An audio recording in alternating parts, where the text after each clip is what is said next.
What a week, and lots of moments that mattered, and the ones that moved the country. A lot of them did as well. The stories that were clipped, spun, or buried, and why they still matter now. No distractions, just the truth, without fear or favor, and what to do with it next. That's what this will do. Watch. For the first time in a long time, Don Lemon is actually right about something. There are stories regarding immigration enforcement that are being suppressed, but it's not the stories you might think. I'll give you Renee Nicole Good, Don, and I'll raise you Dakara Thompson and Larisha Thompson, two women from two totally different states who happen to be African Americans who tragically lost their lives to illegal immigrants. And absolutely nobody is talking about these ladies. Developing now, there's been major movement in the case of a missing teenager later found dead. The Prince George's County State's Attorney says the suspect, Hugo Hernandez Mendez, has been indicted on 3 charges connected to 19-year-old Dakara Thompson's death. News 4's Juliana Valencia joins us now live outside the Prince George's County Courthouse with details on the indictment. Juliana? Yeah, so Dakara had just turned 19, a graduate from St. Charles High School in Waldorf, when she disappeared in August. 2 weeks later, though, her body was found on a riverbank in Anne Arundel County. Soon after, Hernandez Menendez was arrested. That 35-year-old is now formally indicted on charges of murder, tampering with evidence, and disposing of a body in an unauthorized place. Dakara Thompson's mom described her daughter as being an outgoing but soft-spoken person. And we heard from her last month when Hernandez Menendez first appeared in court. I just want justice served for my daughter. Hernandez Menendez, who was living in the U.S. illegally, was actually arrested by U.S. Park Police for a suspected DUI back in April. However, the federal government released him while he was awaiting trial. Now he is being held without bond for Dakara's murder. Back to you. All right, Juliana Valencia reporting for us from Prince George's County this morning. Thank you. We watched her parents put in a valiant effort to find her. We do know that Dakara Thompson's murder hit home with so many of you. A lot of people wondered why it took so long for her case to get attention after her family reported her missing. In an effort to get more context, the News 4 I-team is exploring the disparities in missing persons cases, especially for Black people and minorities. You can watch our 20-minute special on NBCWashington.com or wherever you stream. Tonight, 6 people, including teenagers, they're facing charges after a local mother was shot in her car. 40-year-old Larisha Thompson was shot and killed in her car off Riverside Road in Lancaster. The sheriff's office says the people arrested are tied to another crime as well, and because of their immigration status, they also now face deportation. WCNC's Charlotte Jesse Pierre is in Lancaster with the latest developments. Larisha Thompson's life ended in tragedy, gunned down while she was driving down the road. Tonight, 6 people between the ages of 13 and 21 years old facing murder charges in this case. People like this have no place in our society, and we will do everything in our power to make sure the full weight of the law is brought down on these 6 individuals. 6 people, including 4 teenagers, are behind bars facing multiple charges. The Lancaster County Sheriff's Office says, first, the group tried and failed to break into a convenience store, damaging a bathroom door and shooting up the security cam. Days later, they say that group shot and killed 40-year-old Larisha Thompson. Somebody lost their mom, their sister, aunt, mother. Just a tragedy. This person is out doing the same thing you and I do, just driving down the road, minding their own business. The sheriff says Thompson was driving down Riverside Road on her way to meet friends when the group tried to rob her. He says 21-year-old Azael Torres Chirinos is the one who pulled the trigger, hitting Thompson, leaving her for dead in her car. Officials say none of the suspects are in the country legally and should not have had the gun. They took the life of an innocent young lady, didn't have the right to be here, much less commit these crimes here. Detainers have been placed on all 6. So if any of them were to become eligible for release, they would be taken into ICE custody. In Lancaster, Jesse Pierre, WCNC Charlotte. Larisha Thompson of South Carolina lost her life at the hand of 6 illegal Venezuelan migrants, and nobody talks about it. Then you have Dakara Thompson, a woman out of Maryland, who was kidnapped and viciously murdered by another illegal migrant, and nobody chose to talk about it. But guess what? You know whose life does matter? Renee Nicole Good, because she was killed by ICE enforcement agents. Let's be real, doing something she had no business doing. Now, you could say she was innocent, she was committing a crime. But why is it that the woman who was actually committing a crime, obstructing justice, her life is so important that people are now openly advocating for treason? They are ready to go to jail, fight ICE, fight law enforcement, DHS, all in the name of defending this woman who was defending illegal criminal aliens.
But the women who were totally innocent, who did no crime, who did nothing to anyone, Dakara Thompson and Larisha Thompson, no one has a word to say about them.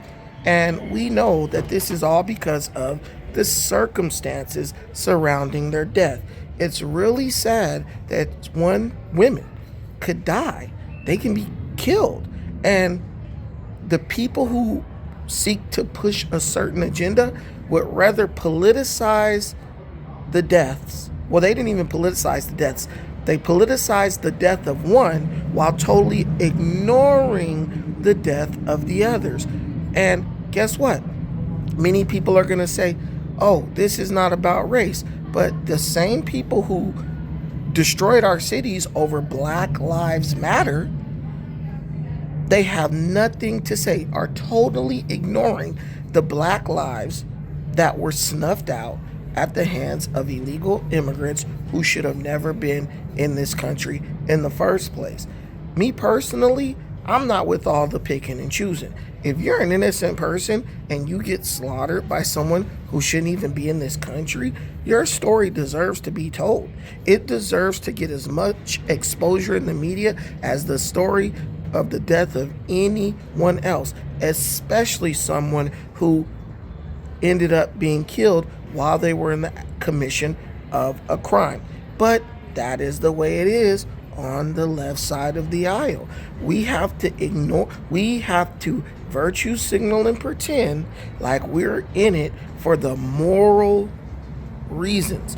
Oh, we don't want to see people dying. We care about our neighbor. Love thy neighbor. Well, Dakara Thompson was someone's neighbor. Larisha Thompson was someone's neighbor. As a matter of fact, Larisha Thompson was the mother of several children who she took care of by herself. Black single mother, life snuffed out by 6 illegal criminal alien migrants who should have never been allowed to enter the country. Dakara Thompson, she was a daughter. She was a soft-spoken woman. That's how she was described. Her life snuffed out as she was viciously kidnapped, raped, and murdered, only to have her body dumped a month later and be found in October of 2025. Why is it that most of the people who are hearing this now have never heard about that. Tell me, at what point does one life become more valuable than another life? At what point does defending criminality outweigh the safety of American citizens? When you really look at the elephant in the room here, none of this actually makes sense to rational thinking people. This is clearly political. This treason that is being committed in the United States by these anti-ICE protesters, it's not altruistic. It's not because they care about you. It's because they have a certain agenda that they want to see reach its full goal. They're not doing it because they sympathize with you. They're doing it because it gives them an opportunity to go at the administration that they don't like. I don't care if you don't like the administration. I didn't necessarily like Joe Biden's administration, but I'm not going to go out and fight with law enforcement and then use someone else's issues as an excuse to do so while ignoring other people who are dealing with even worse issues. Because I think on the scales of the universe, being viciously raped and murdered might slightly outweigh simply being deported back to your homeland. It might slightly outweigh that. Not quite sure. I don't make the rules, but there's this underlying layer of hypocrisy that really needs to be addressed. 2 black women viciously murdered by illegal immigrants. Nobody mentions it, but 1 white woman shot in the act of committing a crime by ICE agents, and we're in the street burning up police cars. That ain't Black Lives Matter. That's selective outrage. This person died, we're tearing up the city. These people died, these 2 innocent people died, and I don't even care about it. Let me know what you think in the comments, because I can't be the only one who sees the hypocrisy here. I can't be the only one who is totally against our country being torn apart over blatant and utter hypocrisy. And I have a bit of fear, because it's like, if these people are willing to do this whenever someone who gets elected, whenever someone they don't like gets elected, well, doesn't that boil down to political violence? These same things were being committed these same acts were taking place under Barack Obama. Nobody said a word. Even towards the end of his time, Joe Biden started deporting illegal immigrants. You saw the riots. He started putting them on planes and shipping them back to their home country. You saw no riots. So that tells you that this is just selective based on who's in power. That is a form of political intimidation. We are going to tear up the country every time someone we don't like gets elected. If you want to live in a country like that, that's third world type stuff. If you want to live in a country like that, be my guest. But I absolutely refuse for the safety of me and my family to be in jeopardy every single time someone's elected that these crazy lunatics don't like. And even if you do sympathize with their position, you may agree with them, but I promise you, you are just as much in danger as anybody else, because these people are totally arbitrary. 1 minute they'll be in agreement with you, 1 minute they'll be on your side, and the minute you express any disagreement with any of the radical things that they believe, they're going to turn on you. Go on social media, look at the testimonies, TikTok, YouTube, of ex-liberals, ex-liberal radicals. They'll be the first ones to tell you these people pretend to make a connection with you over a certain issue, and as soon as you have a disagreement, they're viciously attacking you with insults, violence, and maybe even more. Let me know what you think in the comments. Appreciate everything you do. Till the next time, peace.